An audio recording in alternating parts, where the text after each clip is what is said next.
Yang banyak turun Nabi di mana? Di Palestina. Yang hari ini terpecah setelah tahun 1948, setelah terjadi peristiwa deklarasi Balfour yang digagas oleh pemerintahan Inggris, berdirilah sebuah negara yang bernama Israel. Asalnya itu tanah siapa? Tanah orang Palestina. Palestina itu di mana? Di Kanaan.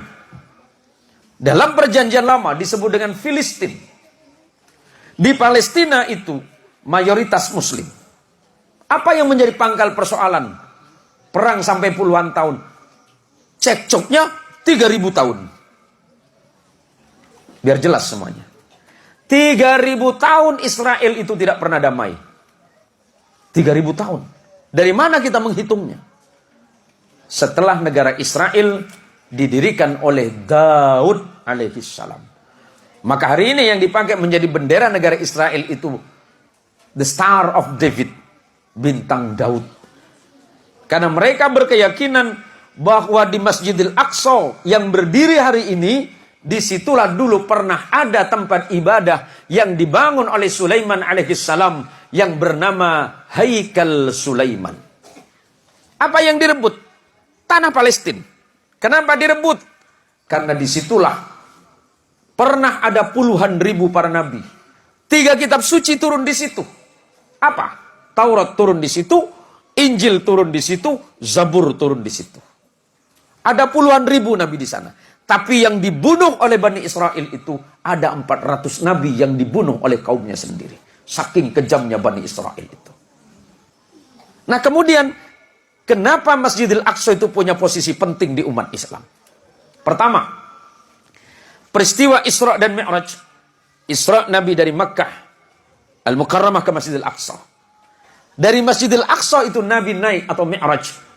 Berarti Masjidil Aqsa punya posisi penting di hati umat Islam. Disitulah Nabi kita Muhammad Mi'raj. Ke langit pertama ke-7 hingga ke Sidrah dan Mustawa. Yang kedua, setelah turun perintah salat, Nabi Muhammad SAW salatnya menghadap ke Masjidil Aqsa 16 bulan lamanya sebelum diperintahkan menghadap ke Baitullah. Berarti umat Islam tidak bisa dipisahkan dari ini. Ketiga, tidak boleh kata Nabi kalian menyengaja atau meniatkan datang ke masjid dimanapun kecuali 3 masjid. Pertama, Masjidil Haram. Kedua, masjidku kata Nabi. Dan ketiga, Masjid Al-Aqsa. Keempat, sahabat Abu Dzar Al-Ghifari pernah bertanya kepada Nabi, ya Rasulullah, di manakah masjid pertama kali dibangun di dunia ini? Pertama kata Nabi, Masjidil Haram. Setelah itu Masjidil Aqsa di Filistin dengan jarak 40 tahun lamanya. Ini yang tidak bisa kita hindari.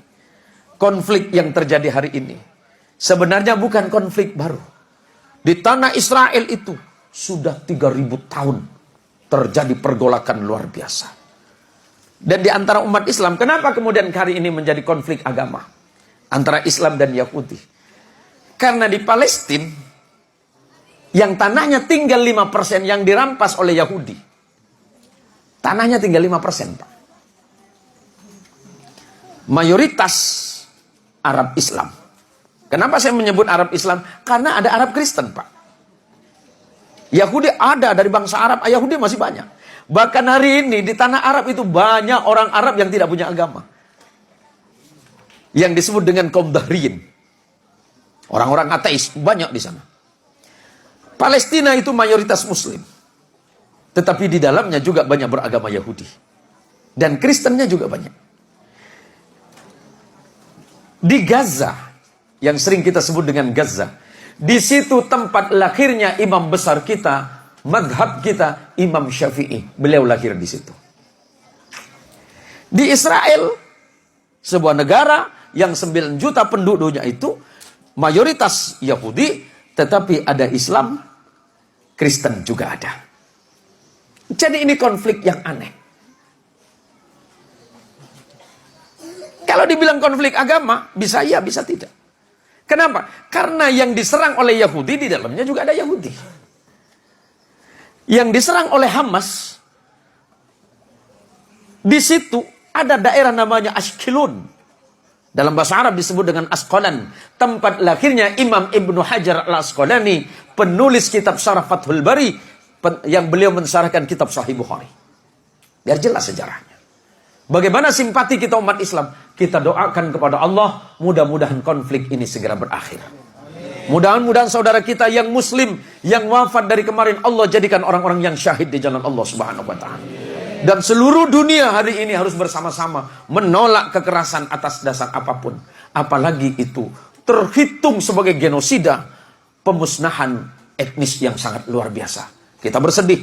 Kalau saudara mau, doakanlah kepada Allah. Dan mari kita doakan kepada Allah, mudah-mudahan konflik Palestina dan Israel segera berakhir. Umat Islam di sana juga diselamatkan, dan manusia-manusia yang ada di dalamnya diberikan hidayah oleh Allah Subhanahu wa ta'ala agar segera perang ini berakhir.